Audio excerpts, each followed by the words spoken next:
Welcome back, viewers. It's your half-assed, cold-assed reporter, and we are back in Chelsea. Special shout-out to our viewers in Japan, India,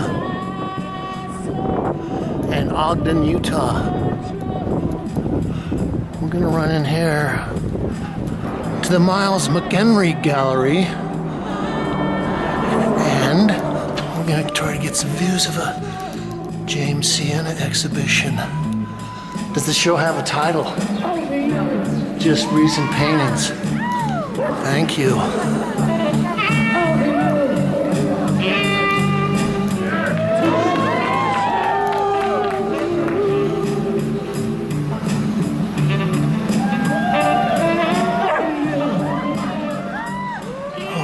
Well, I actually had a challenge I was facing. Miles McEnery is a gallery that now has 3 or 4 spaces here in Chelsea, and well, doing things the way I usually do, I ran around to the first 3 spaces and wondered where the hell James' show was. Okay, this is titled In Tracing 2022, Acrylic and Graphite on Linen. And I was reading the press release. It says this is James' first show with the gallery. I've been bumping into James probably for about 20 years, 25 years, something like that.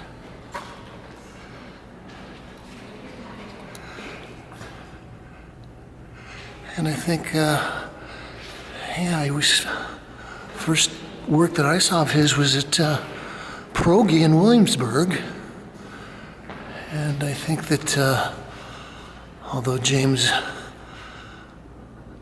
lives on East Canal Street, that he was always kind of part of the Williamsburg scene, has some friends over there. This is titled Carnosine 2022 Acrylic and Graphite on Linen. These are 75 by 59 inches. Well, as I say, it's always interesting for me to kind of follow artists' trajectories. When I first bumped into James, he was doing a lot of small work on metal plates. I think it was oil or enamel on metal plates. Many of them were maybe 16 by 20, maybe even smaller than that. And, well, he also made little boxes that he would present them in.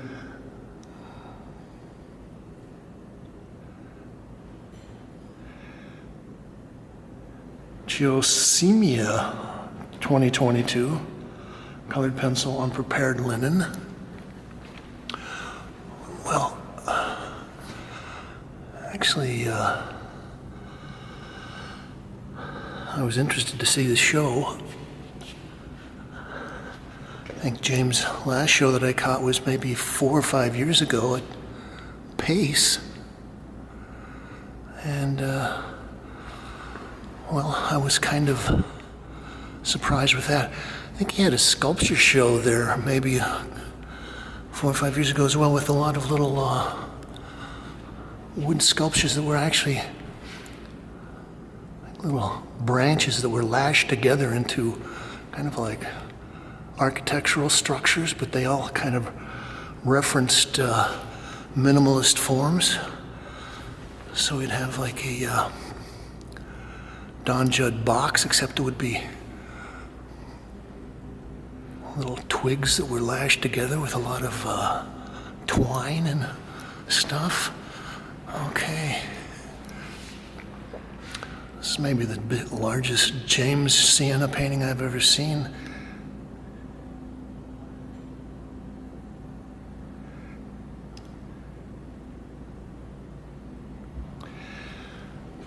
Trekutriev 2020. This There's acrylic and graphite on linen.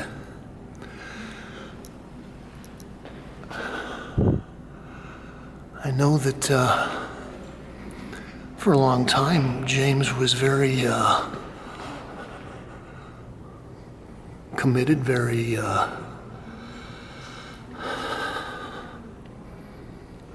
outspoken about his use of the small scale.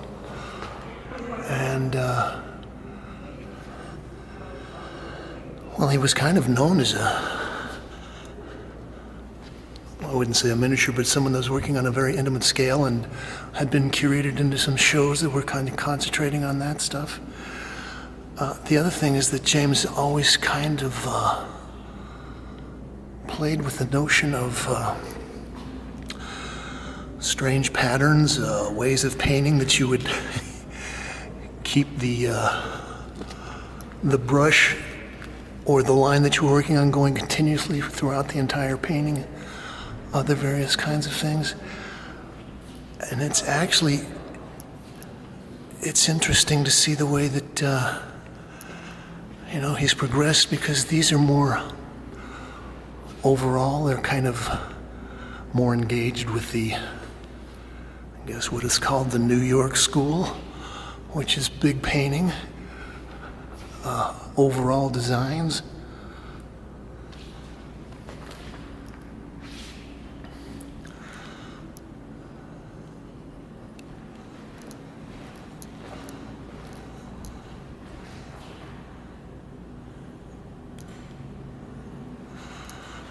I think this one kind of gets to what I was talking about.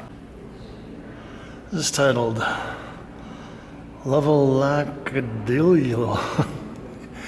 Okay, he's gotten good on his titles. Acrylic and charcoal on canvas. This is 90 by 70. Talk about 7.5 by 6 feet. I'll read a little bit from the press release. James Sienna is celebrated for his inimitable process of creating intricate abstractions that have situated firmly within the trajectory of contemporary American art. His practice is driven by self-imposed, often cryptic sets of rules that he and various critics have termed visual algorithms. Sienna preemptively determines his marks and actions and repeats them procedurally as his works result in intensely concentrated, vibrantly colored, freehand compositions. Strategis, this is 2018 acrylic and charcoal on canvas, 90 by 70. This is one of the more subdued pieces. Just your grays and maybe some raw umber and blacks. So I was going to say, it looks like he's making an initial drawing in charcoal and graphite, and then he's kind of going back and outlining it with the paint and the brush. Okay, so James was born in 1957. He's a California boy, Oceanside, California. Received his Bachelor of Fine Arts from Cornell University, Ithaca, and he's taught at the New York School of Visual Arts. I think in a certain way the kind of obsessive repeating patterns that he uses kind of connects him with some of the outsider artists. Let's go in the back room. Oh, that's interesting.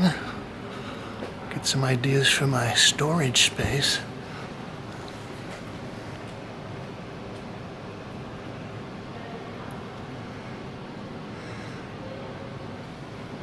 This is Diascopia 2021 acrylic and colored pencil on linen 60 by 48.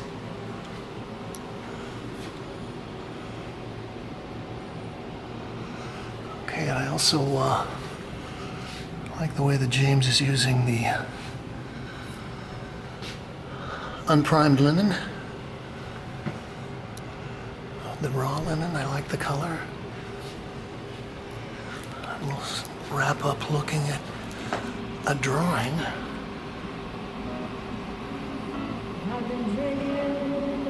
Discopuled.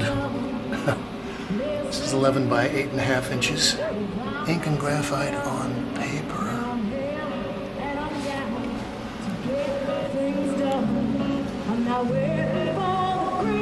So this has been James Kalm reporting on James Siena at Miles McEnery Gallery. I'm going to try to run on and get some other shows in.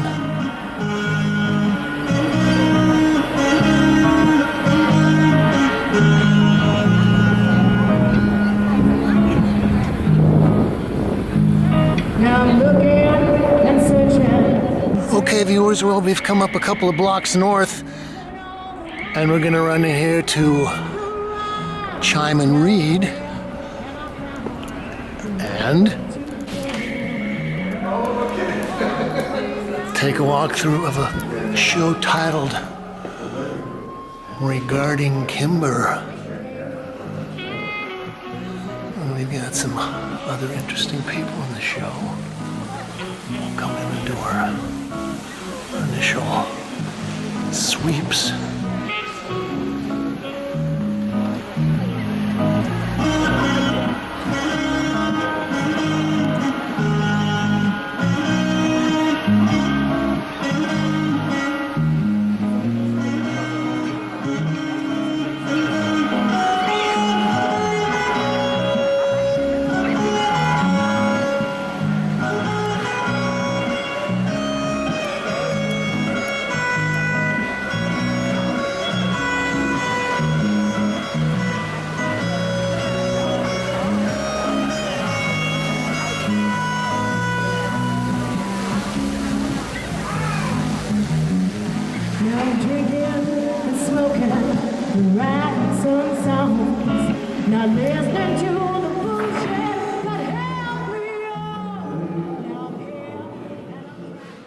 Joe Fife, Untitled, 2021. Acrylic and found signage on canvas.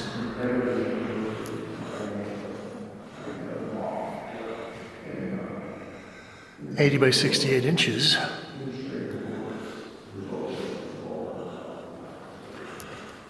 Well,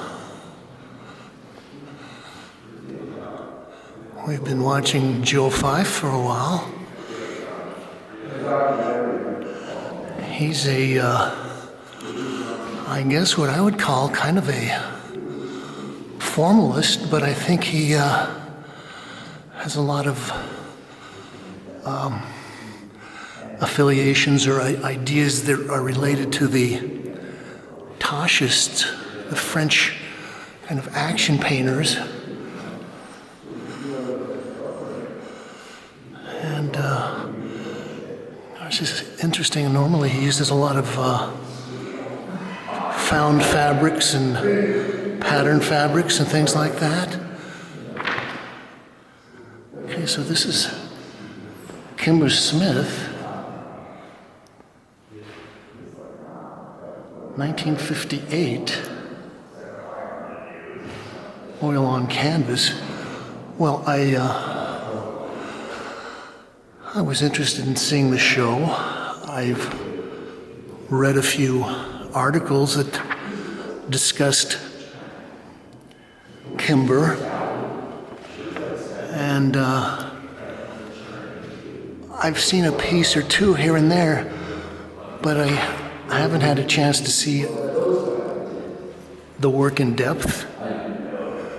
I think one of the things that has attracted a lot of attention to his work in the last, say, 10 years is the idea that Raphael Rubinstein put forward,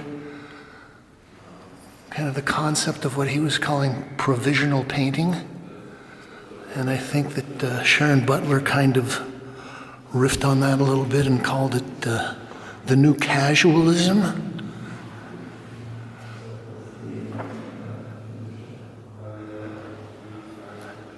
And by that, I guess what they're talking about is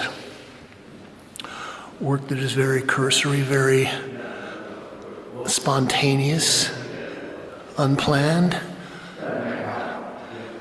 and uses a lot of raw materials. It's like raw canvas and poured paint, splash paint. Peter Shear, 2021, untitled. It's just 16 by 18 inches.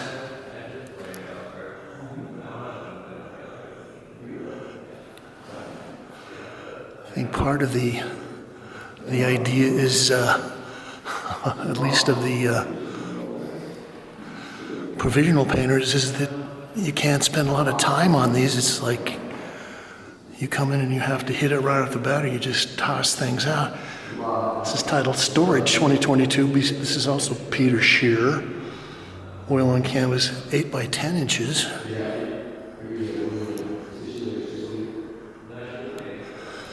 Let's hit the big gallery.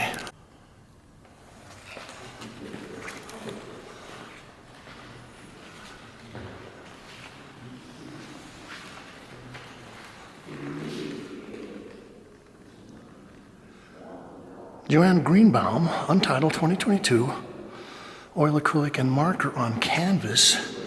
This is 90 by 70. I think you can go back in the files maybe 3 or 4 years, and we got an exhibition by Joanne. Was it Rachel Uffner, if I'm not mistaken?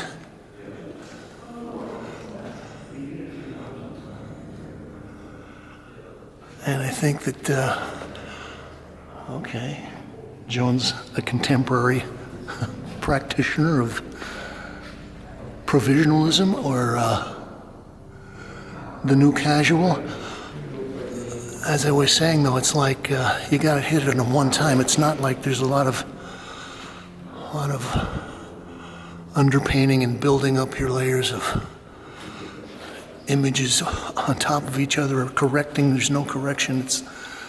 This is it. And in a certain way, I think that kind of guarantees a certain freshness of the paint.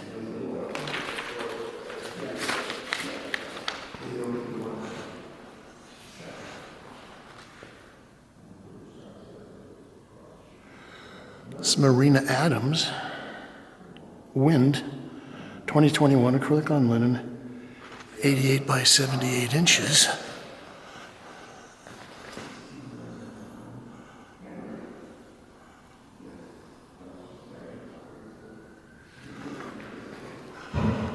Well, I guess if you wanted to start shaving your categories down, or kind of justifying your categories, you would be, I guess, a little hard-pressed to really kind of divide the line between color school painting that people like Clement Greenberg was championing back in the mid-'60s, and some of this. And I guess that's not to say that you couldn't have something like that starts out and kind of changes, or gets other people involved, or people are misreading it, sort of taking the impetus and going in their own direction. I think Marina is a great colorist, and Marina is Stanley Whitney's wife, so they've been painting together for a long time. Ari N. Mack, Blue Duet, 2018, polyester and silk organza.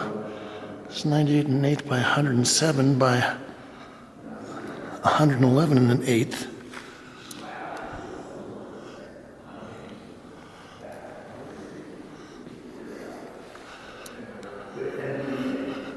Okay, so this is interesting. It kind of relates to the kind of color effects that we were looking at the other day with Pat Steer. kind of large areas of variegated color.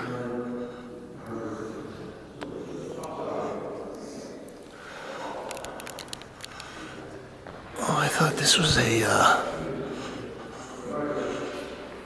choice piece. This is Kimber Smith. Kay's Mandolin, 1970, acrylic on canvas, 104 by 65 inches.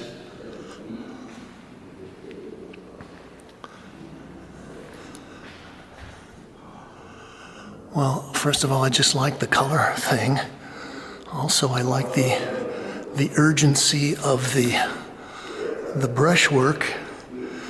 But again, I was talking about this in relationship to something like the Washington Color School, which we have people like Kenneth Nolan, Morris Lewis,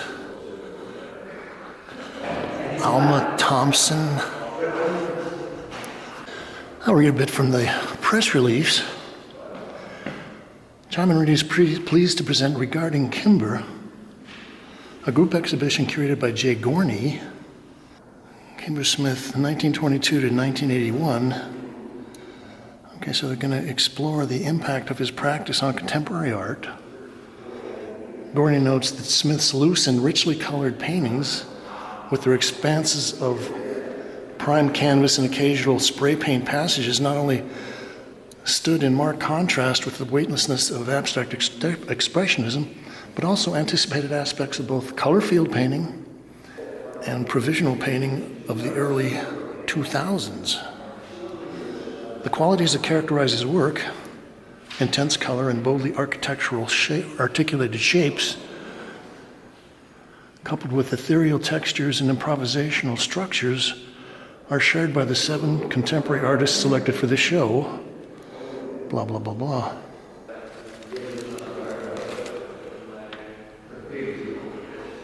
Some of this looks like it was squirted right out of the tube.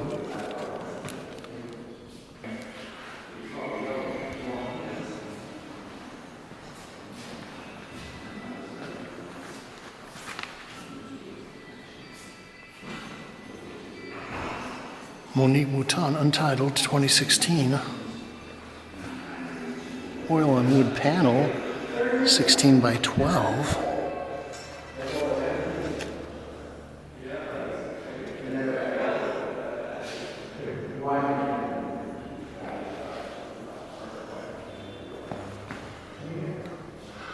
Okay, I like the little kind of the black stutter there along the edge.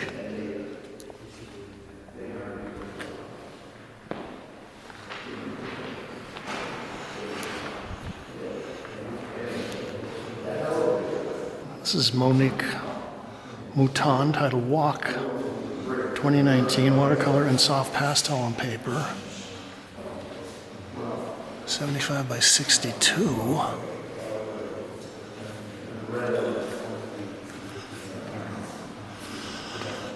And again, I think one of the things that you would have to consider when you were looking at this provisional painting is that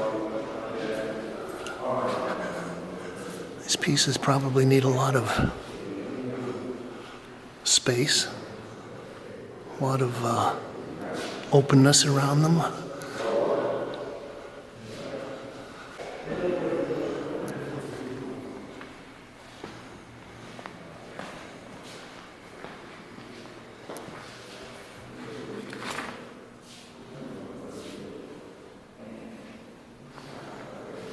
It's titled Face with Pink Background. Acrylic on canvas, 24 by 22 inches. Well, I mentioned that Raphael Rubinstein had kind of coined the term of provisional painting probably about 10 years ago. And well, I've been in contact with him a little bit. He's doing some curating, and he said he's actually got a new book coming out in maybe a couple of months. That's a collection of his essays, I think, basically dealing mostly with his concept of the provisional.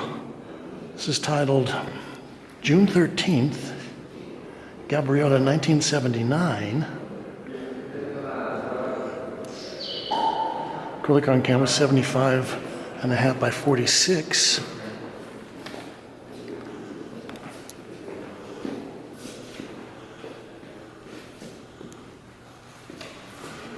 Well, yeah, the color doesn't get much purer than that.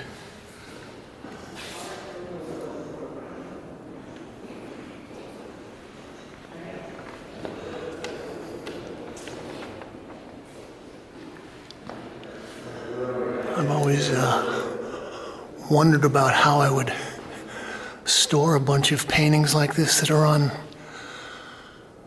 raw cotton duck without them getting grimy and dusty and dirty. I guess you'd have to wrap these up pretty well.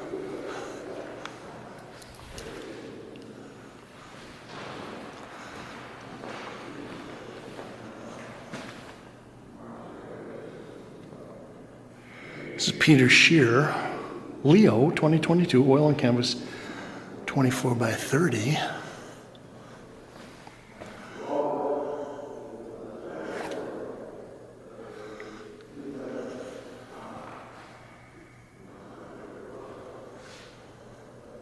Well, it's simple, but I like the color thing, and yeah, the variegations in the white are interesting.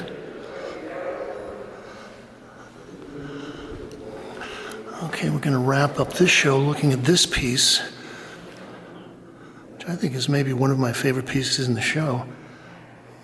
This is by Matt Connors, Floppist, 2022, acrylic and oil pencil on canvas, 84 by 75.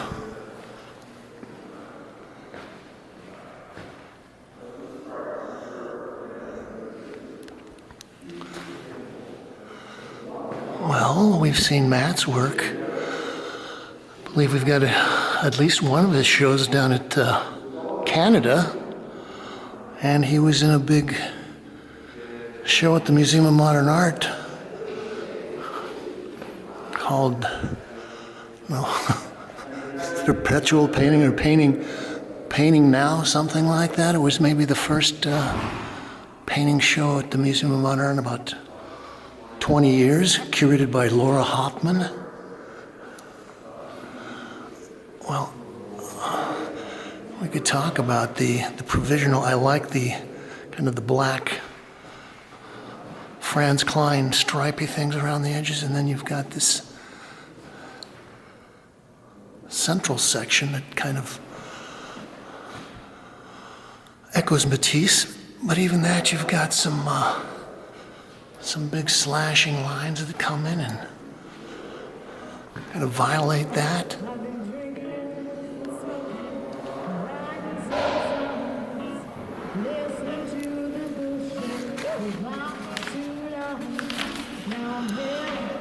And I probably shouldn't do this, and I've got the cordon up. I've got a little Ron Gorchoff painting there. And I believe that's a Kimber Smith painting as well. Love the color on that.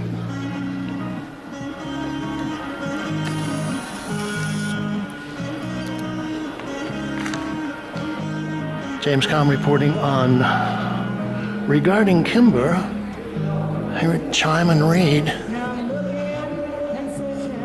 Thanks for hanging in with us.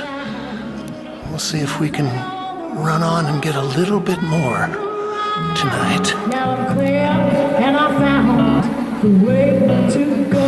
Okay, well, I got about 5 minutes to go here, but we're going to keep running until they kick us out. I came in and saw the show about a week ago and thought this was marvelous. I'm going to probably splice some of the footage I did then in with this. It's titled modern one. It's 1958. I think the lighting is, well, leaves something to be desired.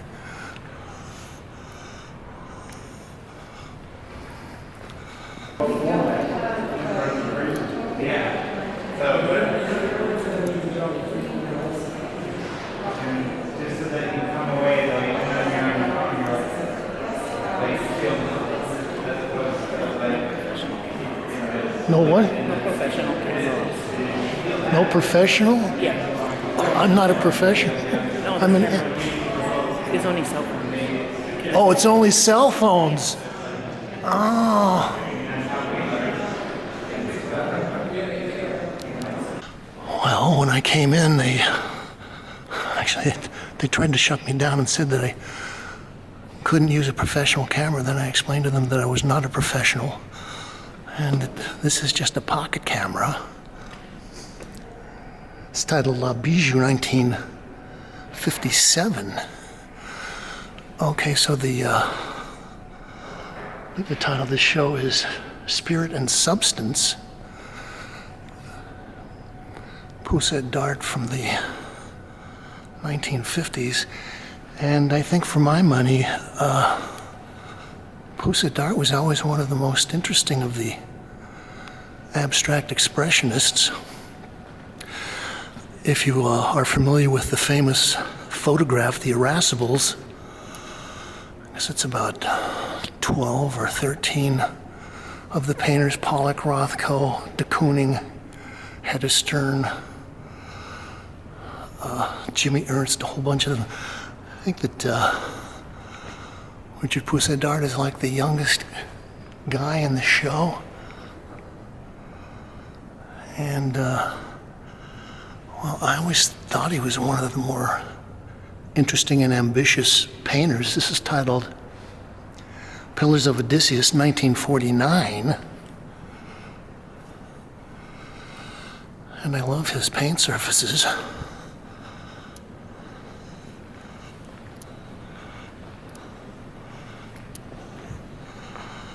Okay, so it's about 5 minutes to closing time, and I think we'll just try to keep going until they run us out.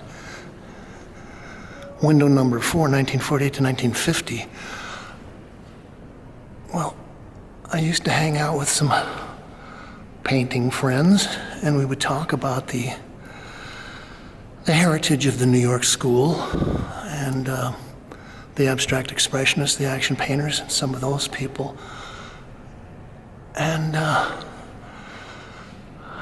think generally the consensus was that Pousette-Dart was one of the more interesting and also precedent-setting artists of his generation.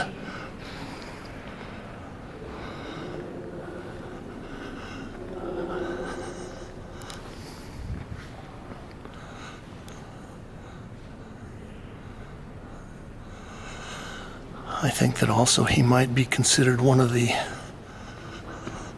first people to be doing large mural-sized paintings on canvas. Back in the early 50s, this was even before Pollock started doing his big drip paintings. It's titled The Magnificent.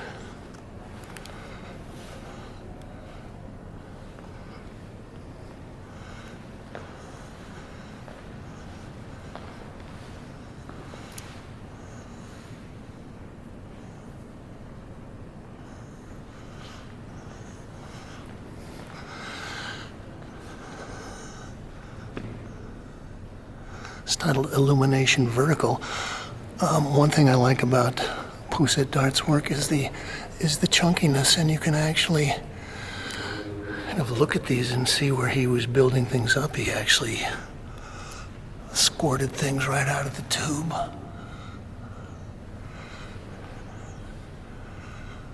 But he was taking a lot of time to make the paintings.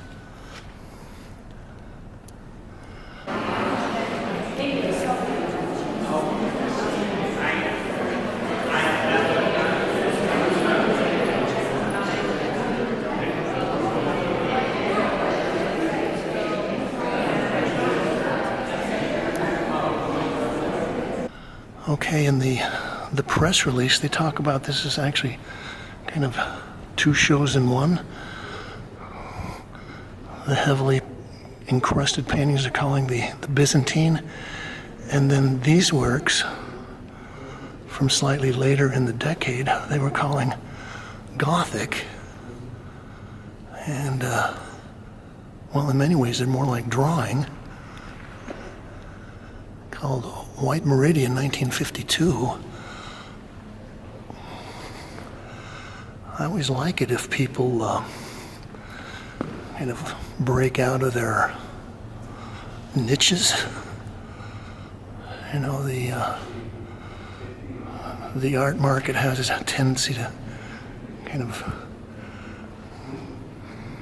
make you be identified with one particular style or image or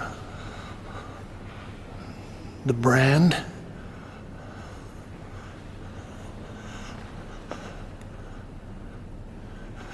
White Today, 1952. I'm kind of looking at this and thinking about Cy Twombly, but gosh, I don't think Twombly started doing his scribbly pieces until, I don't know, maybe the late 50s. So I think there's some real authentic surrealism here.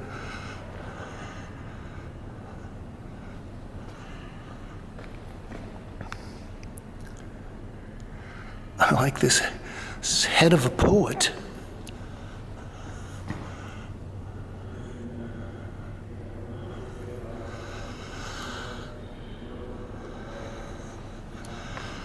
I think Richard was a native New Yorker. I think his father was a fairly well-known illustrator, kind of the N.C. Wyeth end of things. And that's probably how he got his start so early. As I said, he was maybe the youngest of the Irascibles, one of the youngest. It's titled Quiet Lovers.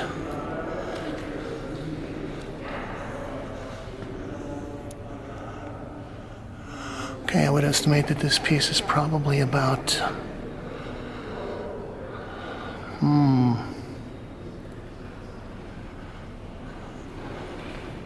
56 by 48, something like that, so 4.5 by 4 feet.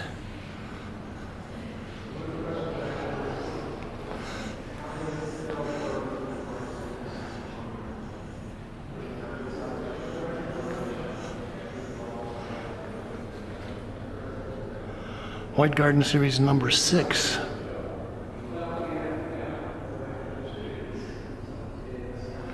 From the collection of Francine and Jack Levy.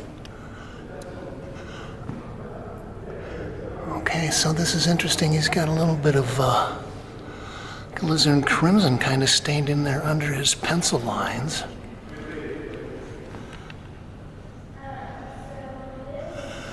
I tell you what, just looking at this makes you want to go home and draw. Why don't you go home and grab a pencil and start scrubbing away.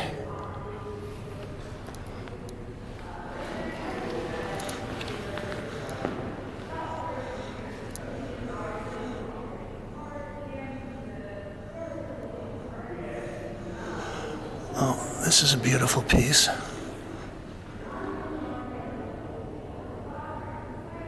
Presence number 5. This is 1950 to 1954.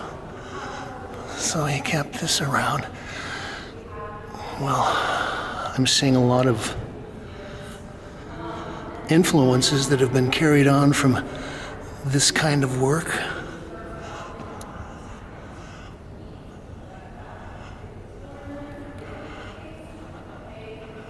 Maybe one of the things I like about Richard Pousette-Dart is his, he does have a tendency to do these vertical compositions that do have a kind of hierarchical form, I guess, that That's what they were talking about with the Byzantine versus the Gothic. Oh, this is a real classic.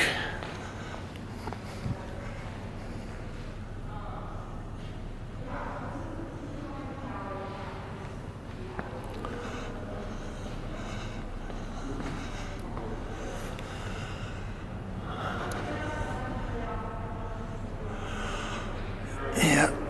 Oh, this is lovely. It's titled Shivada, 1951. And I would say that that's probably about 4.5 by 8 feet, something like that. But you can see that this was probably highly colored, and then he gradually started painting it out and scribbling in on top of the forms. I think that's actually, it's great the way they're pairing these different parts to show off against each other. Yeah.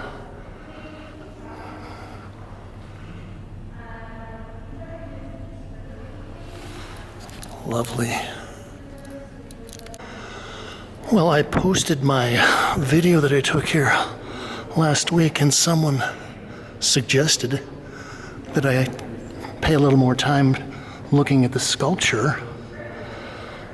And, well, they are pretty interesting, especially when you compare them to the drawings back here, because in a lot of ways they call these wire sculptures, but I'm thinking that the wire is like drawing in space.